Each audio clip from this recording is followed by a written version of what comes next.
안녕하세요.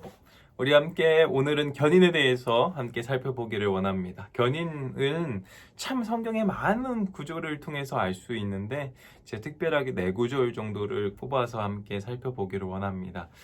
견인이라는 교리는 참 우리에게 너무너무 큰 위로와 그리고 너무너무 큰 우리에게 힘을 주는 그런 교리인 것 같아요. 구원의 모습에 있어서도 참 중요한 것 중에 하나라고 생각이 드는데요. 들어가게 함께 살펴보도록 하겠습니다. 인생에서 가장 기억에 남는 좋은 선생님이나 스승님이 있나요? 있다면 어떤 도움을 주셨는지 생각해 봅시다. 여러분들은 혹시 어떤 선생님이나 아니면 스승님이 기억이 나시나요? 저 같은 경우에는 제가 군대에 있었을 때 군대 목사님이었던 분이 참 많이 기억이 났습니다. 제가 24시간, 거의 24시간이죠. 24시간 옆에 있기 때문에 뭐 그분의 나쁜 모습이라든지 좋지 못한 모습들을 많이 볼 수 있는데 제가 군 생활을 하면서 그분과 함께 있었을 때 그렇게 나쁜 모습을 본 적이 없던 것 같아요. 정말 제가 생각하는 참 이상향의 모습들을 다 참 많이 가지고 계시다. 그런 생각을 했었습니다. 뭐 가족과의 관계, 뭐 사모님이랑 관계도 너무너무 좋으셨고 뭐 그리고 신앙생활에 있어서는 정말 타의 추종을 불허할 정도로 그렇게 잘 하셨고 사실 이 신학을 이제 놓지 않는 그런 부분도 매주 일주일마다 한 두세 권씩의 책을 반드시 뭐 세네 권까지 이렇게 보셨던 분이었고 인격도 너무너무 좋으셔서 성도님들과의 관계도 너무 좋았고 그리고 뭐 군인이니까 여러 이제 군대적인 행정적인 임무까지도 잘 수행하셨던 분이 그분이었던 것 같아요. 그래서 제가 가장 크게 생각하는 멘토 중에 하나가 바로 그 목사님이었는데 여러분들은 어떤 분이 좀 여러분들의 멘토 그리고 어떤 분이 여러분들에게 참 인상이 남는지 한번 거기다가 적어봐주셨으면 좋겠어요. 네. 그리고 우리 함께 본문을 읽어보도록 하겠습니다. 4절인데요. 4절이니까 제가 반드시 이야기하는 것 중에 하나가 본문을 3번 이상 읽는 거 잊지 말아주시고 한번 읽어보시고 그 다음에 진행해 보도록 하겠습니다. 네, 함께 천천히 본문을 살펴보도록 하겠습니다. 1번 문제인데요. 예수님을 보낸 하나님의 뜻은 무엇인가요? 요한복음 6장 39절에 나와 있죠. 자, 나를 보내신 이의 뜻은 내게 주신 자 중에 내가 하나도 잃어버리지 않고 마지막 날에 살리는 이것이라 이렇게 예수님 말씀하고 계십니다. 나를 보내신 이의 뜻, 그러니까 하나님의 뜻이겠죠. 예수님을 보내신 분은 하나님이시니까 그분의 뜻은 어떤 뜻이겠죠?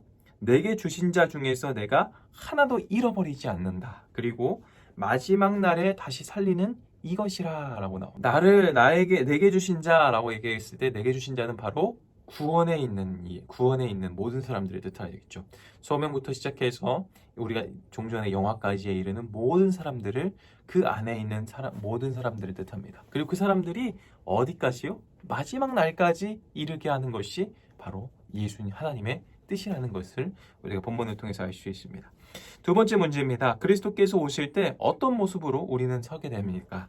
자, 고린도서 1장 8절을 보니까 우리 주 예수께서 나타나실 날에 여러분이 흠잡을 데 없는 사람으로 설 수 있도록 주님께서 여러분들 끝까지 튼튼히 세워주실 겁니다. 그렇게 이야기하고 있습니다.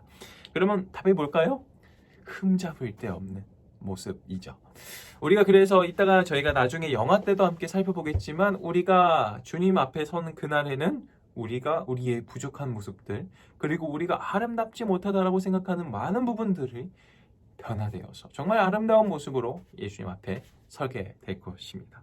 참 감사하지 않나요? 네. 세 번째, 착한 일을 시작하시는 분은 언제까지 그 일을 이루시나요? 우리 참 많은 좋아하는 구절 중에 하나인데요. 너희 안에 착한 일을 시작하신 이가 그리스도 예수의 날까지 이루실 줄을 우리는 확신하노라. 그리스도 예수의 날. 이전에 살펴봤던 본문에는 마지막 날이라는 뜻으로 저희가 함께 살펴보면 좋을 것 같습니다. 네 번째입니다. 우리를 천국에 들어가도록 구원하시는 분은 누구이죠? 바로 예수 그리스도이시죠. 여러 가지 네 가지 구절의 공통점들이 있어요. 첫 번째는 어떤 것들이 있을까요? 바로 그리스도께서 우리를 끝까지 인도하신다는 것이죠. 그리스도께서 우리를 언제까지요? 끝까지. 마지막 날이라는 표현도 있었고, 그리스도 예수의 날이라는 표현도 있었고, 천국에 들어간다. 이런 이야기들을 우리가 함께 살펴봤습니다. 그리스도께서 우리를 끝까지 인도하신다. 그렇게 이끌어 가시겠다라는 것들이 바로 중요한 오늘 본문의 핵심 포인트입니다. 주님께서 우리를 끝까지 인도하시는 이유가 무엇일까요? 예수님께서 왜 우리를, 죄인이었던 우리를 끝까지 인도하시는 이유가 뭘까요? 바로 우리를 사랑하시기 때문이겠죠. 우리가 소명부터 이 양자됨 그리고 견인까지 우리가 계속 살펴보고 있는데, 이 모든 과정은 우리의 노력이 들어가 있는 것이 있었을까요? 없습니다. 우리가 뭐 어떻게 바꿔놓을 수 있는 것들이 없어요. 그 모든 일들의 가장 기본적인 동기는 바로 하나님께서 우리를 사랑하시기 때문이다. 우리가 그렇게 정리해 볼 수 있습니다. 세 번째 문제입니다. 견인을 통해서 우리가 하나님께 드릴 감사는 어떤 부분이 있을까요? 삶으로 견인을 통해서 우리의 유익은 무엇일까요?도 함께 연결해서 함께 이 질문들을 가져갈 수 있는데, 어떤 부분이 참 우리에게 유익한 부분일까요? 우리가 삶에 있어서 우리가 완벽할 수 없지 않습니까? 우리가 예수 그리스도의 그 공로로 구원을 받았고 죄가 없는 사람으로 여겨졌지만, 그럼에도 불구하고 우리 마음 가운데 우리의 본성을 따르고자 하는 마음들이 또 있어요. 그 마음들을 쫓아서 살아가게 되면 결국 죄를 지을 수밖에 없고 하나님과 멀어지는 관계로 이어질 수밖에 없죠. 이렇게 생각하면 또 우리의 노력으로 뭔가 구원이 탈락되고 구원이 뭐 이렇게 떨어질 수 있다, 그런 생각을 하실 수도 있지만, 우리가 이전에서도 쭉 살펴봤듯이 우리는 그렇게 살아갈 수가 없습니다. 만약 그렇게 살아간다라고 한다면, 그렇게 뭔가 교회를 다니면서도 구원과 뭔가 탈락되어 있는 그런 모습들을 보면 그 사람은 애초에 소명을 받지 않는 사람일 수 있고, 회개하지 않는 사람일 수 있고, 중생받지 못한 사람일 수 있습니다. 그러니까 구원과 연관이 없는 사람일 수도 있는 거죠. 이 구원의 문제에 있어서는 우리가 다른 사람들의 그 어떤 일면의 모습들을 통해서 저 사람은 구원받았어, 구원받지 못했어 판단할 수 없습니다. 그것은 오로지 하나님만 판단하실 수 있는 거죠. 그렇기 때문에 우리 아이들이 정말 많이 물어보는 이순신 장군과 세종대왕은 천국에 갔을까요, 안 갔을까요? 저도 몰라요. 진짜 모르겠어요. 모르겠습니다. 하지만 이 구원의 문제가 왜 모르겠냐고 말씀을 하신다면, 구원의 문제가 하나님에게 달려있기 때문입니다. 아까도 우리가 계속 살펴봤지만, 이 구원은 바로 삼위일체 하나님과 이 개인 간의 이 두 가지의 관계라고 할 수 있죠. 다만 유추할 수 있는 것은 이 사람의 그러한 성품과 이 사람이 보여주는 삶의 여러 가지 인격적인 모습들을 통해서는 알 수 있겠죠.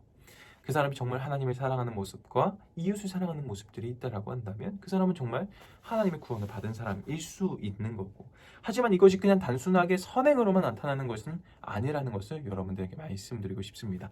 자세한 사항들은 제가 여러분들이 궁금한 점들을 남겨주시면 그때 알려드리도록 하겠습니다.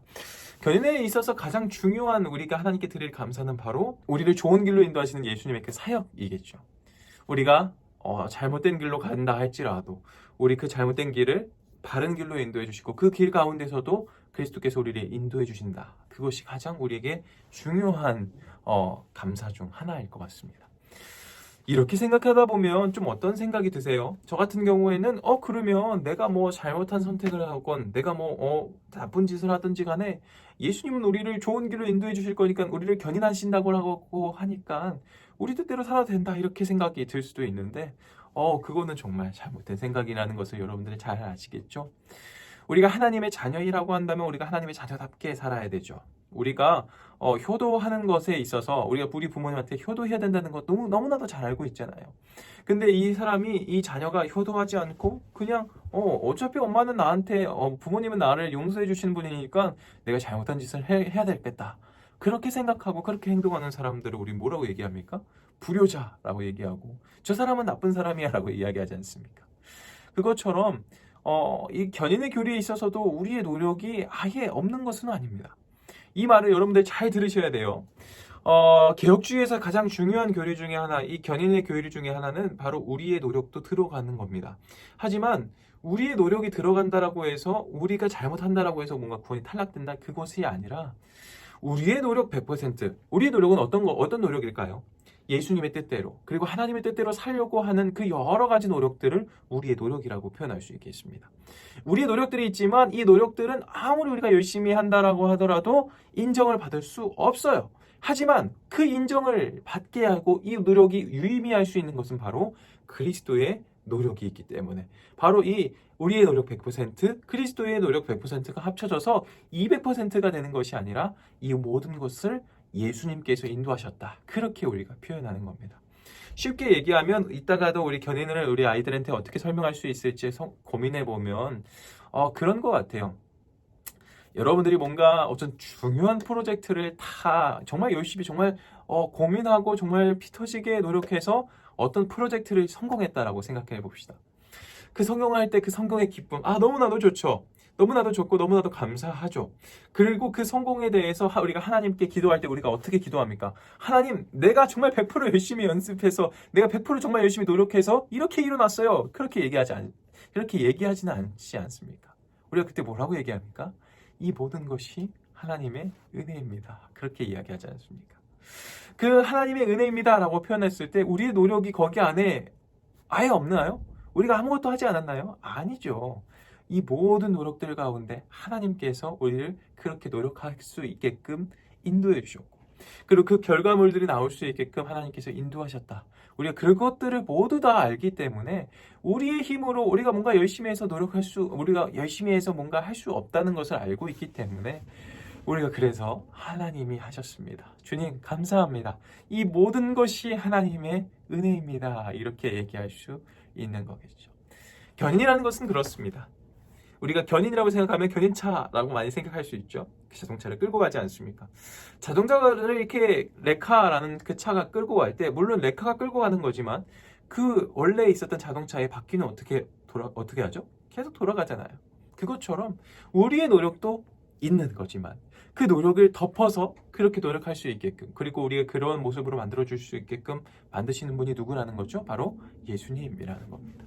오늘 본문 4가지 본문은 그 우리의 노력을 언제까지요? 그리스도 예수의 날까지, 마지막 날까지 우리를 인도하신다라는 것들이 바로 오늘 견인의 가장 큰 핵심의 교리였습니다.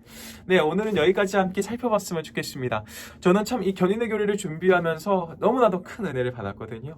우리의 삶, 우리가 열심히 노력한다고 해서 얻어지는 것이 아니라 그리스도께서 우리를 끝까지 인도하시는구나. 우리 그렇게 하나님께 감사를 드리면서 이번 큐티 함께 마무리했으면 좋겠습니다. 다음에는 우리가 성화에 대해서 함께 살펴보도록 하겠습니다. 그러면 여러분들 내일 만나겠습니다.